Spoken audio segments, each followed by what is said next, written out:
Alors, avant de commencer le webinaire, je vais rapidement me présenter. Je m'appelle Alice Barbier, je suis conseillère et responsable pédagogique au sein de Study Experience, qui est une agence d'accompagnement sur les études à l'étranger. Et l'objectif du webinaire d'aujourd'hui, c'est de vous faire une présentation sur les études en Norvège et plus particulièrement à BI Business School. Je suis rejoint aujourd'hui par Matthew et William. Donc, Matthew, can you share your... Turn on your camera, perfect. Je suis rejoint aujourd'hui donc par Matthew, qui est responsable des admissions au sein de BI Business School, et de William, que vous pouvez voir aussi en panéliste, qui est un étudiant français actuellement à BI. Donc voilà, ce que je vous propose dans un premier temps, c'est de vous faire une rapide présentation, on va dire, des études en Europe pour introduire un petit peu le sujet. Donc voilà, je ne vais pas prendre beaucoup de temps, hein, 10-15 minutes maximum. Et puis ensuite, je vais laisser la parole à Matthew, qui va vous présenter de manière beaucoup plus précise BI et ses programmes et les procédures d'admission. Si jamais vous avez des questions pendant le webinaire, n'hésitez pas à utiliser les outils questions et réponses ou l'onglet de discussion, mais plutôt questions et réponses qui est plus facile à gérer. Et puis, on fera un petit point sur vos questions en fin de webinaire si jamais il y a des points qu'on n'aurait pas abordés ou si vous avez besoin de précision. Alors, je vais présenter mon écran. Hop. Can you see my screen, Matthew? Yes, I can. Yeah. OK, perfect. Donc, étudier en Norvège avec BI, Norwegian Business School. Donc, moi, je ne vais pas faire de focus sur BI, c'est vraiment Mathieu qui va s'en occuper juste après. Par contre, je voulais introduire assez rapidement la question des études en Europe, qui finalement est un peu une thématique qui vient compléter ce que va expliquer Mathieu par la suite.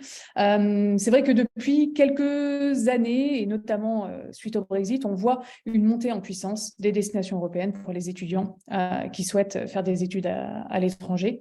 Bon, clairement, un effet post-Brexit, puisqu'avant, pendant des décennies, la destination numéro 1 des étudiants, notamment français, c'était le Royaume-Uni.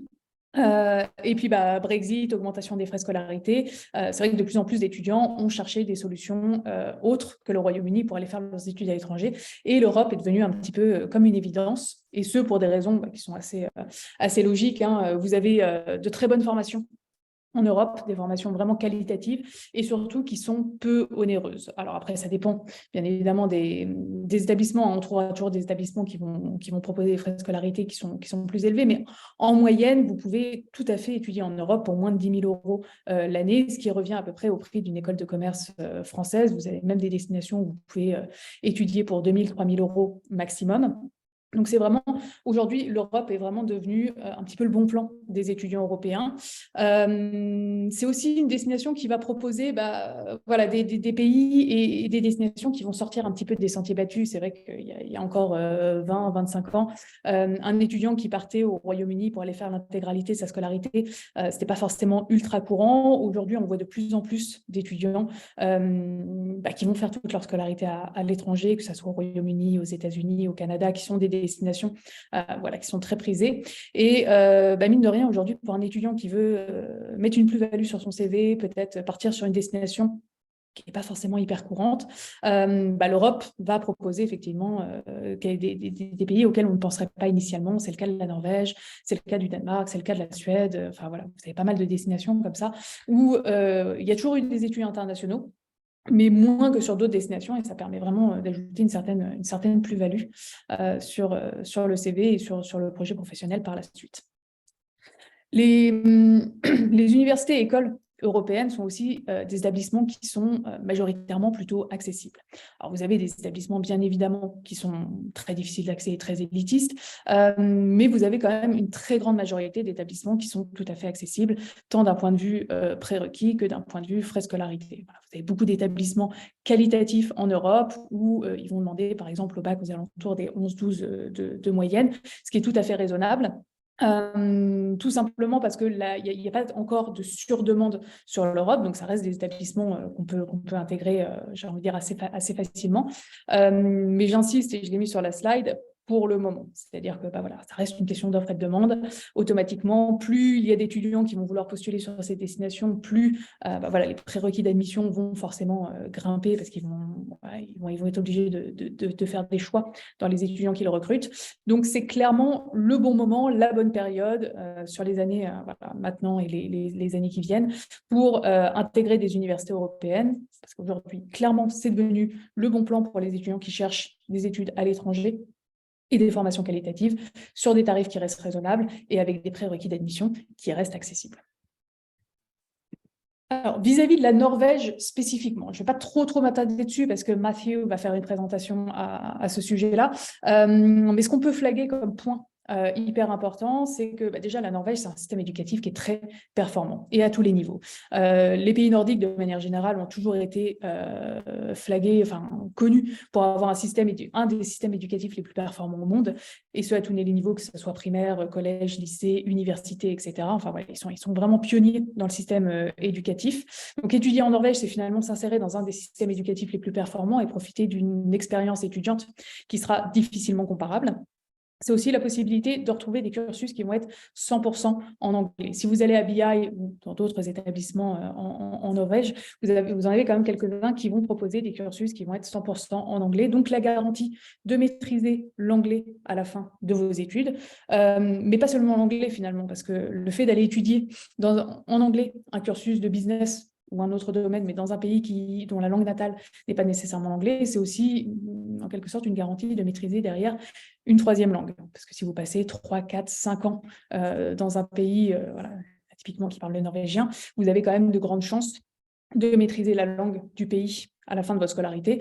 Et donc, vous aurez à votre actif voilà, le français, l'anglais et le norvégien si vous allez en Norvège. Sur le CV, aujourd'hui, maîtriser 2 langues, c'est un impératif. Si on peut en maîtriser 3, c'est clairement un plus.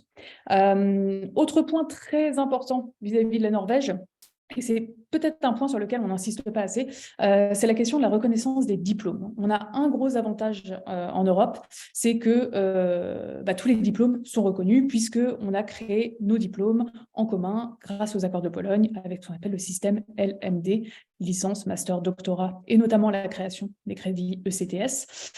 Du coup, valider un diplôme en Norvège et en Europe de manière générale, c'est la garantie que ce diplôme sera reconnu dans toute la zone Europe.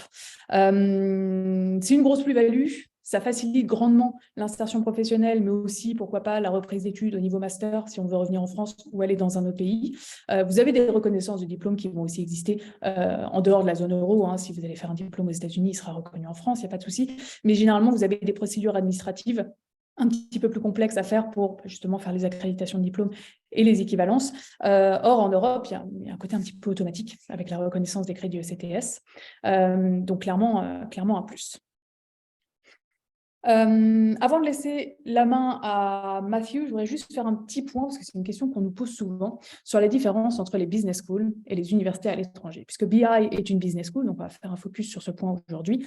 En fait, techniquement, vis-à-vis du commerce, puisque BI est une école de commerce, vous pouvez à l'étranger l'étudier dans 2 types d'établissements différents.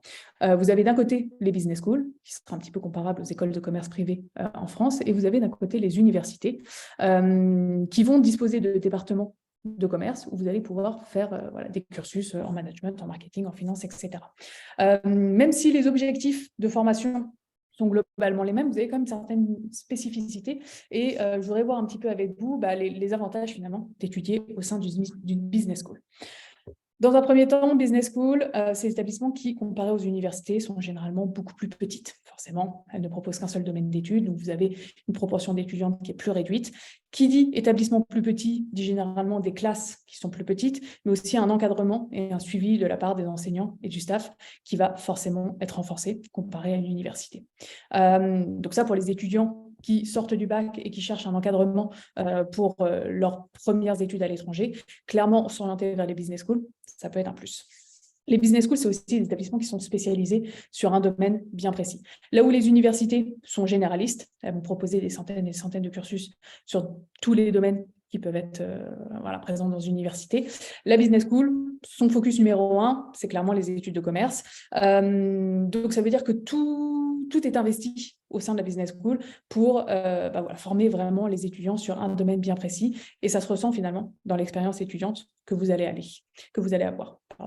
Les business schools ont aussi un focus très fort sur le monde professionnel et l'employabilité. Là où les universités sont des établissements académiques, souvent de recherche, qui vont investir énormément dans la recherche, les business schools n'ont pas véritablement de vocation particulière à faire de la recherche. Donc, elles vont vraiment tout mettre sur l'expérience académique, mais aussi sur le futur de leurs étudiants. C'est pas rare dans les business schools que vous ayez des profs qui viennent du monde professionnel et qui vont donc vous faire découvrir concrètement ce que c'est de travailler dans tel ou tel domaine. Il y a énormément de contacts avec le monde professionnel, avec des employeurs, avec des entreprises, la possibilité de faire beaucoup de stages.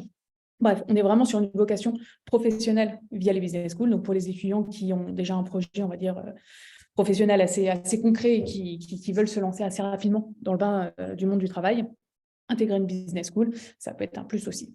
C'est aussi les établissements, notamment en Europe, qui vont proposer de plus en plus de pédagogie innovante. C'est notamment le cas de BI, qui est clairement dans cette lignée-là. Mais pour vous le démontrer, j'aurais tendance à citer deux établissements qui me viennent en tête, notamment aux Pays-Bas. Vous avez une business school aux Pays-Bas qui propose aux étudiants qui intègrent leur bachelor de les aider à créer leur entreprise durant leurs études. Donc là, on est clairement effectivement sur une pédagogie qui sort un petit peu des sentiers battus qu'on ne retrouverait pas nécessairement dans une université qui pourrait proposer des programmes de management, de marketing, etc. Je pense encore à une autre business school qui fait un focus un petit peu sur les formations qui vont préparer les étudiants au métier de demain, avec des formations qui sont très interdisciplinaires, qui vont par exemple mêler le business et la psychologie pour répondre aux besoins professionnels de demain et sur lesquels les universités ne pourraient pas forcément proposer de cursus spécifiques. Donc, on voit vraiment que la business school a de gros avantages. Alors, je pourrais faire une slide aussi pour expliquer pourquoi étudier le business à l'université, c'est très bien aussi. Je ne suis pas en train du tout de dénigrer le système universitaire. Mais voilà, il y a des différences entre les deux. Et en fonction du profil de l'étudiant, intégrer une business school, ça peut clairement être un plus, tant sur l'expérience académique que pour la suite, soit des études, soit de l'insertion professionnelle. Dernière slide de mon côté, et après je laisse la main à Matthew. Juste rapide topo sur un petit peu les documents qu'il faut pour pouvoir postuler à l'étranger. Donc Matthew vous parlera un peu plus en détail des documents requis spécifiquement pour BI, mais de manière générale, gardez en tête que si vous voulez déposer des dossiers d'admission pour les universités étrangères, c'est un petit peu les documents standards qui vont être demandés pour n'importe quelle université ou business school. Dans un premier temps, bien évidemment, vos relevés de notes. Donc, généralement, si vous postulez en bachelor, les établissements vont vous demander vos relevés de notes de la seconde, première, début de terminale et le bac français, donc les épreuves que vous avez passées là en fin de première. Il faudra faire traduire ces relevés de notes. Donc, généralement, on fait de la traduction assermentée. Study Experience dispose d'un service de traduction assermenté. Donc, si jamais vous avez ce besoin-là, n'hésitez pas à nous faire signe. Vous aurez aussi besoin de l'aide de motivation. C'est un petit peu la pièce maîtresse de votre dossier qui va expliquer un petit peu les raisons pour lesquelles vous voulez étudier spécifiquement le business, ce que vous avez fait jusqu'à présent pour développer des compétences et des connaissances dans ce domaine-là et pourquoi vous voulez rejoindre telle ou telle université, programme spécifiquement. La lettre de motivation, ce qu'on appelle en anglais le person statement, c'est vraiment un exercice de style très particulier sur lequel on n'est pas forcément habitué en France. Ça demande du temps, ça demande de l'énergie. Ce n'est pas quelque chose qu'on fait en 2 secondes. Généralement, ça demande plusieurs allers-retours de correction pour vraiment avoir un document qui va correspondre aux attentes des universités. Donc, s'il y a bien un élément sur lequel il faut s'y prendre tôt, c'est celui-là. De par mon expérience, en général, un étudiant, il va mettre entre 3 semaines, un mois et demi pour vraiment avoir un person statement qui est conforme aux attentes des établissements. On va aussi généralement vous demander un test d'anglais ou du moins de prouver votre niveau d'anglais. Donc, généralement, on va vous demander un niveau B2, on va dire entre B2 et C1 pour pouvoir intégrer des établissements anglophones à l'étranger. Ça peut se faire par le biais d'un test officiel. Vous en avez plusieurs qui existent, le TOEFL, l'IELTS. Vous avez aussi des établissements, et c'est le cas de BI, Matthew vous en parlera juste après, qui peuvent accepter une note d'anglais au bac. C'est-à-dire que si vous avez 11, 12, 13, 14 au bac en anglais, ça peut parfois suffire pour prouver votre niveau d'anglais et donc vous éviter de passer un test spécifique. Et enfin, il arrive souvent que les établissements vous demandent un CV Alors, si vous postulez en bachelor, on ne va pas vous demander un CV avec 10 ans d'expérience professionnelle, bien évidemment. Là, l'objectif, c'est plutôt de voir voilà, si vous avez eu des petits jobs d'été, ce que vous avez pu en tirer, vos activités extrascolaires, si vous faites du sport, si vous êtes dans une association, enfin, voir un petit peu votre profil hors études et ce qui fait que vous êtes vous, tout simplement. Voilà, je m'arrête là pour moi de mon côté. Et puis là, je vais laisser la main à Matthew pour qu'il puisse vous présenter en détail BI, ses programmes et toutes les informations concrètes pour pouvoir y postuler. Matthew, if you want to share your screen, the floor is yours. Yes, thank you very much, Alice. I will do so. Just let me know if you can see it, and then we will get going. Yeah, it's perfect. Perfect. Thank you very much. Bonjour, everybody. My name is Matthew, and I'm here to talk about BI Norwegian Business School as a potential option for you to study abroad. Today, we're going to kind of talk about a couple of things, but first off, just a little bit about me and William here. So I'm originally from Canada. I have studied in Sweden, so I know kind of what you're experiencing right now, all of the options out there, where you can study, what program you can study, what everything is kind of what you need to get in there. So I know how overwhelming it can be because I've been in that situation. But I can also test to the fact that it is a positive experience, and this hard work that you do at the start is something that will pay off down the road. I'm also joined by William. He is a current student studying at BI from France, and he's in the Bachelor of Business Administration program. And we'll kind of chat with him a little bit later on just to get his experience coming from France to come study in Norway and kind of what maybe the differences are about Norway and France. But we'll chat with William later on in the program. The agenda for today, we're going to go over here is just, we're going to start off, we're going to follow it down a funnel here. So you're going to start from the country, why Norway? You're going to narrow it down to why BI. We're going to take a look at the programs available to you. We're going to then go on to some practical information. Then we'll touch base with William, and then we'll have some time for questions at the end of the presentation. So first off, why Norway? There are so many countries out there that you can study, especially in Europe. The movement around for European students is excellent. So there's a lot of options out there and a lot of good schools. But you first have to consider why the country. Why are you going to the country? Why are you going to that city? So when we talk about Norway, one of the things that Norwegians and Scandinavia is known for is just work-life balance. So that is one thing that coming from Canada, I definitely noticed a huge difference. For example, when I worked in Canada, I worked somewhere around 45 to 50 hours per week. And now here in Norway, I'm closer to 32 to 35 hours per week. So on average, 10 to 15 hours, I now have additional time for myself, for my hobbies, and for my family. So just in that aspect of working hours, the working hours here are very different. In terms of the other work-life balance, this kind of culture of making sure that you're living your life as opposed to being identified by your job, by your studies. Here in Norway, it is quite different in terms of you aren't identified by your job, you're identified by who you are, what you do, what you like to do, and how you treat people. And that's kind of how the work-life balance comes in.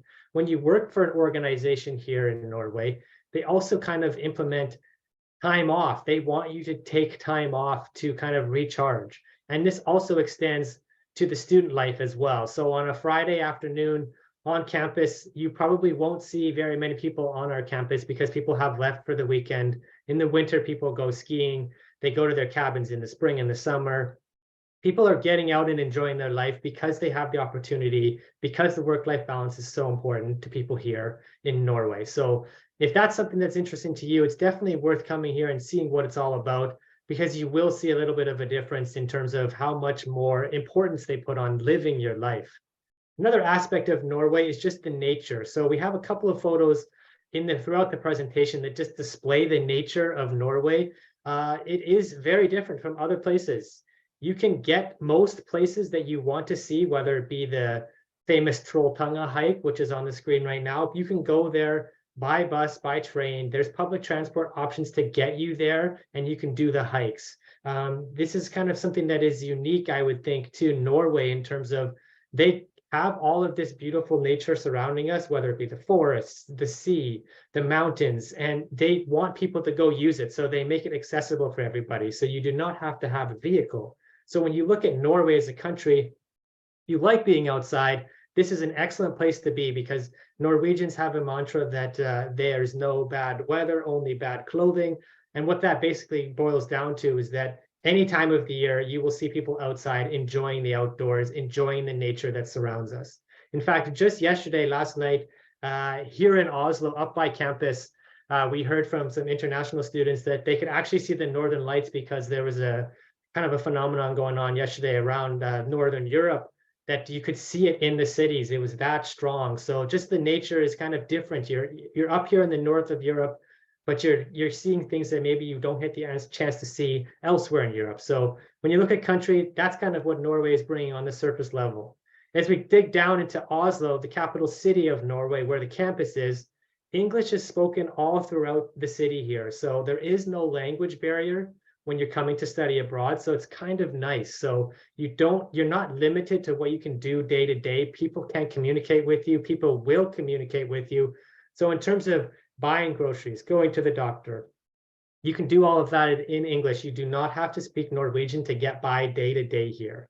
But that also extends to other things for students as well. So whether it be finding a part-time job, you can do that here in Norway, only speaking English. International students usually find part-time work in the service industry, whether it be hotels, restaurants, clothing stores like H&M or Zara. These places hire international students based on the fact of their English skills, and they do not have any sort of Norwegian skills. So you're not being limited in terms of working while you're studying as well. So it's kind of a plus, because Oslo is such an international city. They have a lot of global headquarters for large companies. So a lot of international people are coming into the city. There's a lot of universities here as well. So there's a lot of international students in the city. So that means that you're getting a different culinary experience. You're getting diverse perspectives coming from all over the world. And they're all kind of congregating in this sort of small capital city. Maybe the population is 800,000 in all of Oslo. And then on the surrounding outside of Oslo, it's closer to 1.2 million. But in the city here, it's about 800,000 people. So it's not as big as Paris in terms of people. You're not going to get overwhelmed when you get here. So if that's something you're kind of looking for, where an international city, big city feel, but in a smaller area, then Oslo might be a nice capital city for you. Digging even further down, we have to discuss why BI Norwegian Business School. One of the things we've heard from international students is just the small class sizes they really appreciate. They like being able to have their professor talk to them and be able to approach their professors. So you're getting kind of a personal connection with the professor, because the class sizes are not in the 80 to 100 range. You're not having all of your classes with a mass of people. You may have a class or two where you are in a larger auditorium where they combined a couple of other programs and they teach the same course, but that doesn't happen very often. So the class sizes are kept to a size where you can kind of create those personal and now assumingly down the road professional connections. So we've heard from international students how much they really do appreciate that. We talked about the work-life balance and kind of touched on the student life balance, but it's very important to mention here, especially coming from the French education system. I was visiting some schools in the autumn in Paris, and I was absolutely shocked to find out that some students are going from 8 a.m. to 8 p.m. That just does not happen here in Norway. That is not how the system is set up. You will spend about 12 to 15 hours per week in classes on average, and then the rest is deemed independent study. So you're working on your case projects, you're working on your group projects independently outside of the classroom. So it's a different way of learning, but we've heard from international students, they really do appreciate the fact that they don't have to sit in class all day. Sometimes you will only have 1-2 hour class every day. And so you have that additional time to work independently on your own, but then also to kind of live your life outside of the classroom as well. So that's kind of how the student life balance figures into it. We are a Triple Crown accredited business school. There's only about 100 around the world that hold these accreditations. For you, this just means that the education you're getting is quality. You're getting education that is relevant. And when you graduate, you're going to be able to step into a job and be ahead of people whose curriculum might be lagging behind. Because in order to gain these accreditations, you have to have a curriculum that meets the demand of the industry, the business world. So these accreditations, if you're going for a business school, definitely try to find a business school that has these Triple Crown accreditation, because you can kind of feel a little bit of comfort knowing that what you are learning has been deemed important and up to date and relevant. So you're kind of getting the best bang for your buck in terms of what you're learning will help you start or kind of advance your career. We have 2 campuses here in Norway that teach in English. However, the Oslo campus is the main one, and that's where all of the programs are. We do have a campus on the West Coast in a city called Bergen. They only have 2 master's programs. So we'll focus mostly on the Oslo campus. But if one of those 2 programs on the Bergen campus interests you, please let me know, and I can kind of explain a little bit more about Bergen. For the bachelor degree programs, they are all 3 years in length, and you have 3 options taught entirely in English. You have the business administration one, the one that William is taking. That is an internationally recognized degree. If you graduate with that, every employer will know what you have studied, what the material is you have studied. Every university, if you're looking to kind of upskill into a master's degree, will know exactly what kind of curriculum you have learned from there. So it's a really good degree to kind of get your feet wet in the business world and then see where that takes you. You have the opportunity to choose a specialization in the 2nd year of that program, whether it be shipping management, finance, or international business. You have the option for that 3rd year to kind of focus in on one of those subjects. So it's kind of nice. The first 2 years, you're kind of getting a broad understanding of how businesses operate. And then in that 3rd year, you've picked one of these 3 specializations, and now you're kind of focusing on that. Another one is the data science for business degree. Data science, data is everywhere. Data is being collected right now in this Zoom meeting, and it's going to be used by people later on in terms of to make more business decisions. So data is everywhere, and the industry is looking for people that know how to program data programs, data software, know how to take data and analyze it so that they can make business decisions. So while you're getting the kind of hard skills of programming in the data science realm, you're also learning how to apply that to business. Very important to kind of distinguish that this is not a computer science degree entirely. You're getting some computer science skills. However, it's more about taking the data and making business decisions. That's what the business industry is looking for, people who have that skill set. So that's what that degree is going to focus on. The last bachelor degree that we have on offer is a digital business bachelor's degree. Now, what this one is, it's kind of focusing on all of the digital tools that are now so relevant and important in every single organization. As an example, the cloud. That is an architecture system that businesses still don't really know how to operate, and they do not have a lot of people within the organization who have the skills to kind of navigate and work within the cloud. When you think of the cloud, you think, okay, my stuff goes there, it goes there, boom, it's done. But for businesses, it's way more important than that. And the industry has determined that there's a lack of graduates with this type of knowledge, learning how to navigate the cloud. But it doesn't just stop at the cloud. It's with programs such as Zoom right now. How to integrate Zoom into the industry, into the field of business. Right now, we're doing this presentation. I'm sitting here in Oslo. You are probably somewhere across France. That didn't happen a long time ago. So this is something that is now being implemented, but how do you use it effectively? That's kind of what you're learning in the digital business program. How do you learn and work with all of these new digital tools that are so commonplace that you have to know, or else you're going to fall behind? In terms of entry into the bachelor's programs, there's 2 ways to get in. So you can have completed an IB diploma. That one is a smoother process. You just have your IB diploma, you upload it. That's kind of your main part. Otherwise, you can come if you're coming from the French high school system. If you finish your baccalaureate, there's a couple of options there. You have to have it finished. There is no grade requirement. You have to have passed all of your courses, and you have to have graduated with your diploma, the baccalaureate, in order to kind of be eligible for the program. We do have an English requirement, whether it be an IELTS test or a TOEFL test. Those are the ones we recommend. However, for French students, there is a way to kind of get around taking an English test, and that's basically just finishing your baccalaureate with a score above 11, especially in the English courses of it. So even that one, you don't have to take an English test if you have the scores on your baccalaureate to get in. The Data Science for Business program, that one requires a math course. So you have to have chosen to take the mathematics in the general high school track as your special course is the way to say it. So you have to have completed the math requirement level in order to take the Data Science for Business. However, if you do have questions about that, I can definitely help you answer those questions. Other documents, we're looking for a one-page motivation letter. We're looking for a CV. A financial plan, that's a document that you have to fill out in order to say how you're going to finance your studies and your stay here in Norway. That document is on our webpage.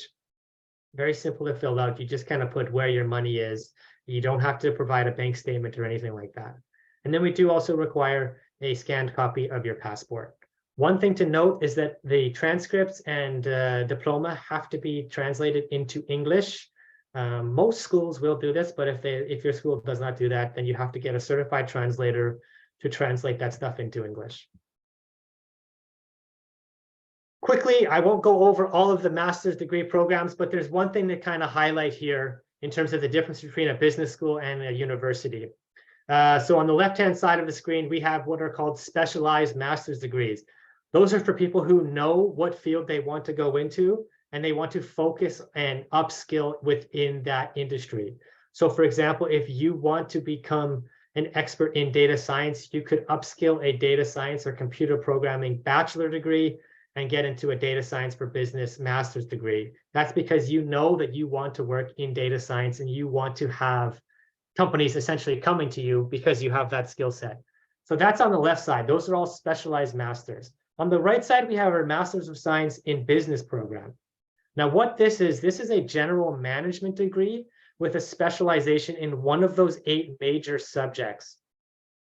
So if you have potentially as a background an engineering bachelor's degree and you want to get that management, that business management knowledge, a Masters of Science in Business would be a really good way to kind of diversify your resume and make you really attractive to employers out there when it comes to hiring people. Because a lot of employers, especially in the business world, they want and basically won't hire people without management knowledge. It doesn't mean you have to have management working experience. When I talk about management knowledge, it's about managing anything. You can talk about managing books, managing a budget, learning how to kind of make this stuff happen, fit in, work. That's what management is referring to. It's not only referring to managing people. So it's a thing to kind of distinguish. But the Masters of Science in Business is similar to a Masters of Management, which is a popular degree throughout Europe. The only difference is that this one is really focused on the business aspect, whereas the Masters of Management, they kind of have a broader look and look more into kind of the people aspect of management. So you have your specialized masters, and then you have your broad management degree in the Masters of Science in Business. All of our master's degree programs are 2 years in length. Getting into the master's degrees are a little bit more tricky and more difficult than the bachelor degree. You have to have a completed bachelor's undergraduate degree. You have to have a GPA in the B range. So that's a 3.5 on the ECTS scale. On the French scale, it's about a 14 out of 20. We do require a GMAT or a GRE test. However, if you have studied at a partner school of ours, for example, Paris School of Business, they're a partner of ours. So if you studied a bachelor's degree there, you do not have to take the GMAT test. So scan the QR code if you are looking for a master's program right now. See if your school is on the partner school list, and then you kind of don't have to take the GMAT test. We do have an English requirement, 6.5 IELTS or a TOEFL 90. And then each program will have specific courses that you have had to have taken at the bachelor level in order to get in. For example, if you wanted to take the Masters of Science in Quantitative Finance, you have to have a background and courses in statistics. That's just an example of what it means by program-specific requirements. You also have to have the same other documents that you do at the bachelor level. Everything, again, has to be translated into English as well. The cost of the program, for the bachelor, you're looking at about 8,600 euros per year. And for the master's program, you're looking at about 10,000 euros per year. Now, right now, the exchange rate is quite good. So these costs are actually lower this year, even though the rate went up. So they're actually lower this year. So that's good if you're starting now. But those are the numbers that we have at the moment. In terms of living expenses, an estimate based on previous international students' experience, it's about 1,000 euros per month. So that would include your housing, your food, your entertainment, and books. When you move to a new city and country to study as an international student, there's going to be some startup costs. So your first month or two probably won't fall into that 1,000 euro range. It's just kind of good to know that you will have to get kind of started with adding maybe some furniture to your accommodation, or just getting set up and getting kind of comfortable in the city. Takes a couple of months to kind of learn how you're going to live for the next little while. But on average, you can expect to pay about 1,000 euros per month. Switching to the practical information, there is no application fee to apply. So it is free to apply to the program. So it's kind of nice. There's no financial barrier to see if you get into the program and then make your decision based on what the result of your application is. The portal is on our website. That's where you upload everything. Everything is digital. You don't have to send anything through the mail. You have to have just scanned copies of your certified real copies. You can work as an international student while studying. There are no limitations to your work if you hold EU citizenship. If you do not hold EU citizenship, then you can work still. However, you can only work up to 20 hours per week. On average, you're looking at about 17 euros per hour as a starting salary for students. There is no actual minimum wage here in Norway, but you probably won't see a job where you make less than 17 euros per hour. In terms of insurance, you are covered in the Norwegian National Health Insurance Scheme once you arrive here in Norway. You just have to register with the police upon arrival, and that's how you kind of get into the system. Now, that is for if you are an EU student, if you have an EU citizenship. If you don't have EU citizenship, you are still covered under the Norwegian health insurance. It just takes a little bit longer, so you will have to have some sort of health insurance for like the first month or two when you get here in order to cover you in that kind of transition period before you are fully ingrained into the system here in Norway.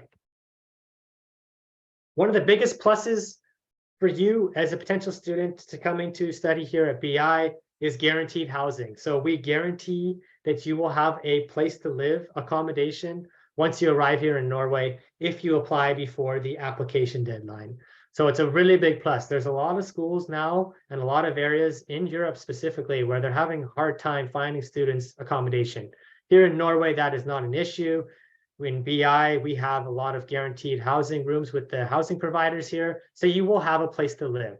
The options kind of range depending on what style of accommodation you want to attempt to get and how much your budget is looking for. We have rooms where you share kitchens, share common areas. We also have rooms where they are furnished or unfurnished. You can have a studio apartment, a one-bedroom apartment. Everything's up for grabs basically at the student level. You have to request it. It doesn't mean you're going to be guaranteed that style of accommodation, but you can request whatever you like, and then they will kind of put you into the place where they have spots available. In terms of costs for the housing, it's about, at the low end, close to 450 euros per month. On the high end, about 700 euros per month. So the 700 euros per month, that's you're getting your one-bedroom apartment to yourself with the kitchen and the bathroom contained in the apartment. On the lower end, you're sharing the facilities with another student, potentially two other students as well. In terms of the housing areas, they're all around the city here. So you can live close to campus, or you can live in the city center, or you can live closer to the forest. It really just depends what you're kind of looking for and what your budget kind of has. But we have heard that the housing near campus and in the city center are some of the more popular ones. So it's just something to keep in mind that you do have options. If you want to kind of be in the city center, you can be. But one thing about all of the housing areas to note is that they all have access to public transit. If you want to get into the city center or to campus, it is accessible. Some are better than others, but for the most part, all of them will have the ability to get to campus pretty easily.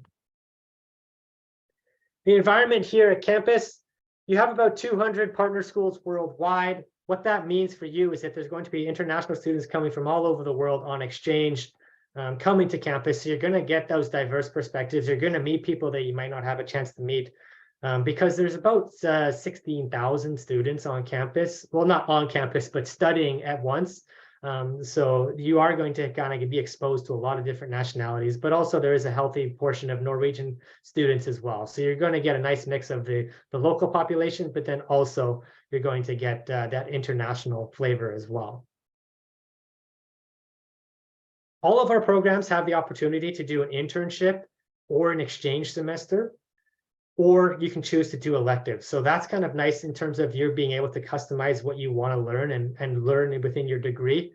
For international students, it's definitely recommended, especially at the master level, to do an internship, because that's how you make your professional connections. That's how you build your network and you get that first job after master's. For the bachelor student, it's also important. However, exchange semesters are also really key in terms of broadening your horizons even more. But if you want to kind of focus more on the professional aspect while you're a bachelor student, the internship option is available for you. And we have had interns at the bachelor level find work off of their internship. So it is something to consider. Outside of the classroom, we do offer Norwegian language learning opportunities, somewhere around 80 to 100 euros for a night course that you take at night. They are not credit-based, but they're about 2-hour classes, Tuesdays and Thursday nights, something like that, where you can kind of learn the basics of Norwegian. You can take them up to a pretty high level, but you have to do it each semester. But it's kind of cool if you want to learn the language of where you are. And it definitely does help when you're reading grocery signs in terms of understanding a little bit of this stuff. However, you don't need it. English, you can get by with English while you're studying here. In terms of non-academic opportunities, there is a lot of student societies that have a lot of different clubs and activities that they are organizing for students. So if you have a hobby or an interest, chances are there's a student society that can help you kind of express that hobby and interest while you're studying here. We also do offer free student counseling. So if you do need somebody to talk to who is a professional, we do offer that for you, for students, anytime. You just have to make an appointment and you can have that conversation with a professional. Employability. When it comes to employability and you're picking a school to study at, make sure you ask this question, like, what are the numbers? What is the data on students finding jobs after graduating? Because let's be honest, when you're picking a place to study, you do have a perception that it's going to help you get a job. So that is a correct perception that you should have. So ask the school about these numbers. For us, it's about 85% of international students finding a job within 6 months. And the really cool stat here that I like to talk about is just the 75% of those students, the internationals, are finding and staying here in Norway. Really cool. So when you're thinking about where you want to study, think about potentially that could be where you start your career. You never know who you're going to meet when you study internationally, and you never know where your life's going to take you. So when you're picking a place, think to yourself, can I see myself living there? Because you never know what will happen. I'm a perfect example. I studied in Sweden and I ended up here in Norway because of the opportunity of studying in Sweden opened up Norway for me. So it happens all the time. And when you are an international student, you will see just how many opportunities open up to you because you are studying abroad. A couple of important dates. The application deadline priority is March 1st, which is tomorrow. However, you can apply after that date. And there is no real big issue applying after that date. It's only if the spots of the program fill up. However, that doesn't happen too often, but we have to have a deadline just in case the spots do fill up. We have to prioritize the people who apply before March 1st, but don't let that kind of deter you from applying if you want to apply and start this August. The most important deadline on the screen, though, is that May 1st deadline. That's the housing application deadline. You have to apply for housing in a separate application before that deadline to be sure that you get housing, you get that guaranteed accommodation once you are admitted into the school. So May 1st is really your deadline. You have to apply before May 1st. But that's it for the presentation in terms of from my side of the perspective. We do have William joining us today. And I just wanted to kind of ask William just to kind of share his experience studying here in Norway, studying at BI, and coming from France. So William, are you there, William? I am. Can you hear me? Yes, I can hear you. Okay. Is it working fine? Okay. All good. So hello. Matthew already introduced me, but I'm William. I'm from France. And I was told to do this in English, so yeah, I'll do it in English. So yeah, so coming to Norway, I definitely had a different experience coming to Norway, compared to like different people, I guess. I already knew some Norwegians, so I kind of knew what to expect. But overall, I think there isn't like a really big culture shock. Obviously, there's like some minor culture shock, but nothing too outstanding, I would say. People here, I mean, also here, by the way. So yeah, people are nice, at least from my point of view, coming from Paris. Yeah. So honestly, overall, people are welcoming. I've had a great experience. Now coming to BI, I was actually pretty nervous at first. But BI has a lot of I don't know how to word this. Yeah, BI has a lot of organizes a lot of stuff to get you introduced into school, meet your classmates. Also, all over Norway they have this Faderuk, right? Where you get to party with your classmates in different groups for about a week. So meeting people wasn't really an issue. The school, okay. Sorry, I'm a little nervous. Yeah. Regarding the school, like you mentioned, I like the fact that it's definitely there's definitely like less in-school work compared to France, where France where sorry yeah so typically in a university or in colleges in France, you would work like 8 hours a day. Here you don't have to. It gives you a lot more time to work by yourself, and you can work. You don't have I'm struggling to word this. How can I say this? If you want to do it in French, go for it. If it's more comfortable for you, William. Yeah, I can do it in French. Okay. Yeah. Donc oui, donc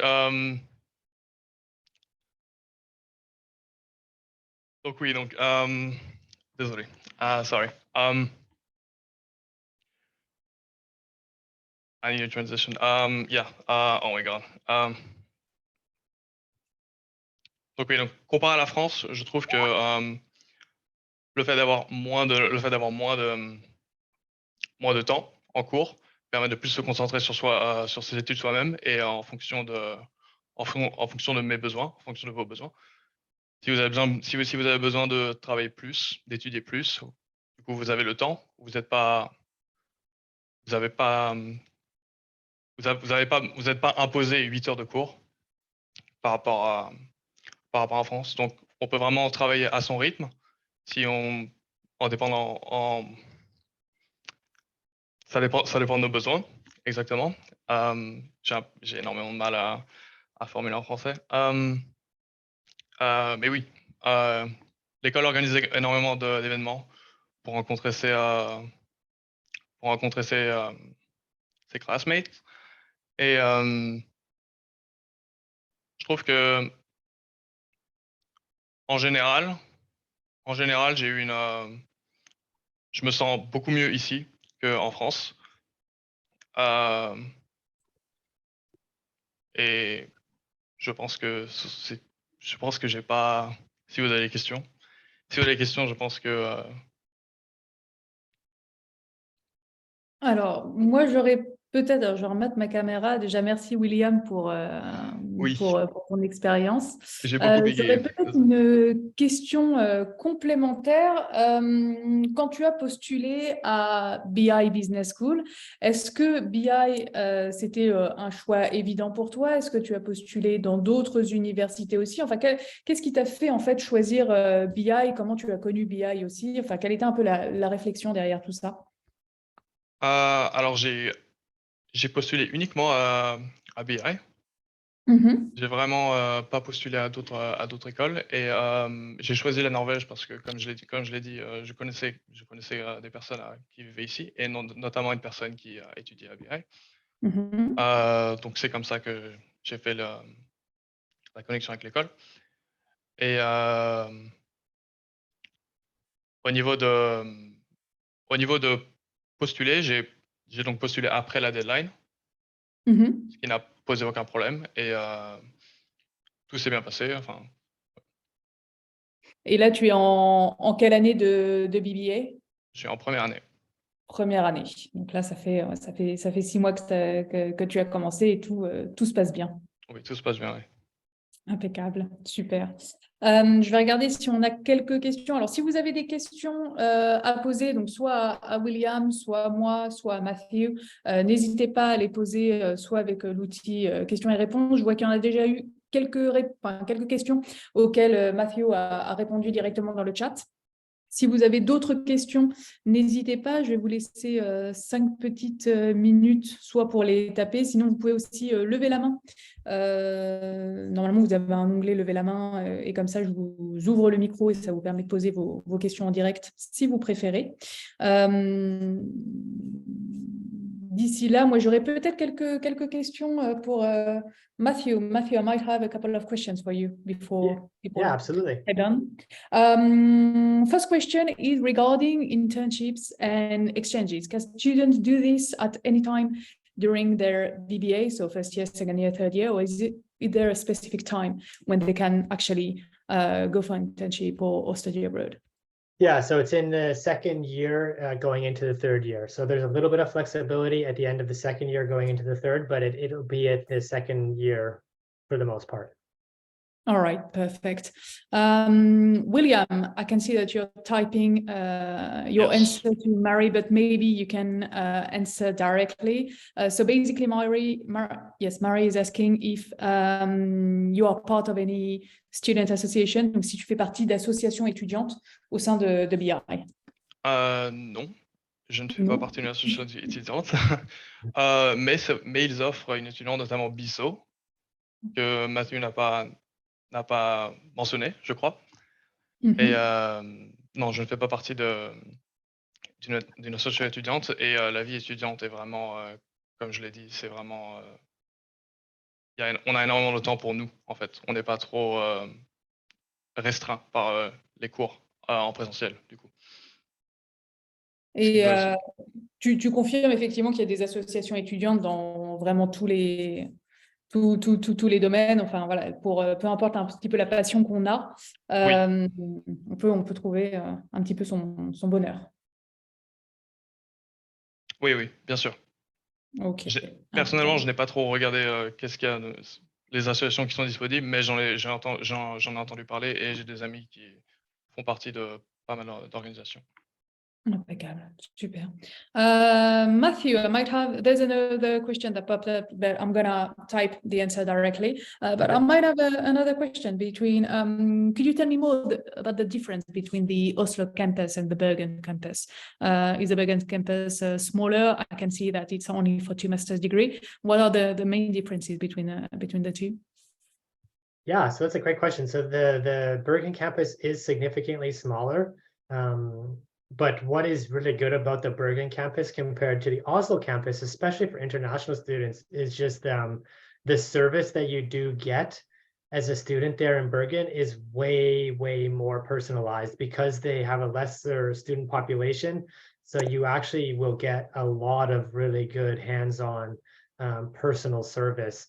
And I'm not saying that you don't get that at Oslo, but just the Bergen experience is way different. So for master students, it's definitely recommended to kind of look at the Bergen aspect of it, because those students are getting internships, help getting their internships, they're getting help getting part-time jobs, getting help getting full-time jobs after they graduate. And it's just more easier for the people to do that in Bergen because there's less students. So they have less people they have to help.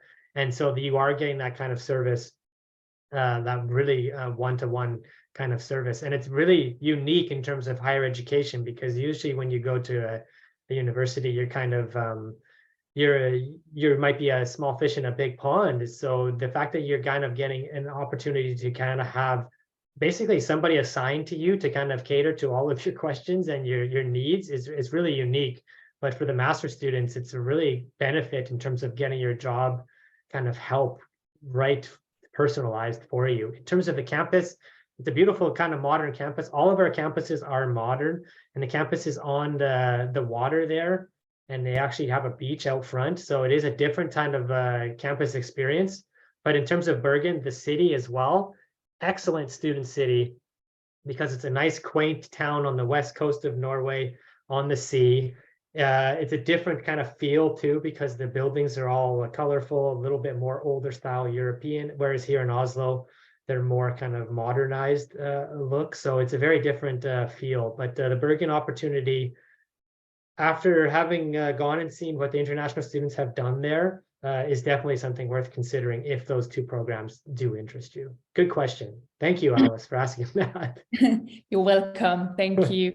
So there was another question, but it was answered directly. I don't see any other question right now, but basically, just to sum it up, if you were to describe BI in just a couple of words or a couple of adjectives, how would you describe BI and how it separates from other business schools you can find in Europe, basically, just in a couple of words? In a couple of words, okay. So I would say that the difference is you're getting a business education that is connected very tightly to the business community here in Oslo.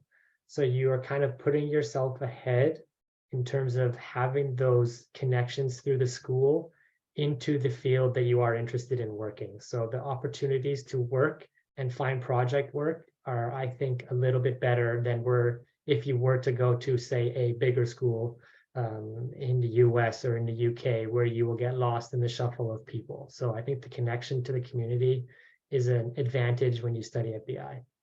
Yeah, and it's an interesting point of view, because I read recently that Oslo is considered as one of the European capitals for entrepreneurs. Apparently, Oslo is full of entrepreneurs and startup businesses. So definitely a good point, especially for students who would want to create this business afterwards. There's a last question from Sophie. She's asking regarding the Master of Science in Business Supply Chain. She's currently studying for a semester in UCLA, and she wants to know if you can take into account the units or credits, which are not ECTS, that she will acquire there. Yes, absolutely. So I just say ECTS credits because it's just an easier way to explain it, but the credits that you earn in the American system, those will be able to transfer into the system here. So there's no issue there at all, Sophie. Okay, perfect. So our students, actually that's a more global question, but for example, a student who has done first year of master's degree in France or wherever, can they receive advanced credits at BI if they want to do another master's degree, or do they have to start over? It really depends on what the coursework is. So you can transfer credits at the master level. However, the courses at BI, it's a little bit more strict in terms of the courses have to be pretty identical in order to get credit for those courses. So it doesn't happen a lot, but it can happen. It can happen, yeah. And the admission committee will actually decide on that. Okay, perfect. Well, I don't see any other questions, so I think we can call it a day. Thank you so much, Matthew. Thank you so much, William, for your time and presence. It was a wonderful presentation. Thank you, everyone, for being here today. Merci à tous d'avoir été présents aujourd'hui.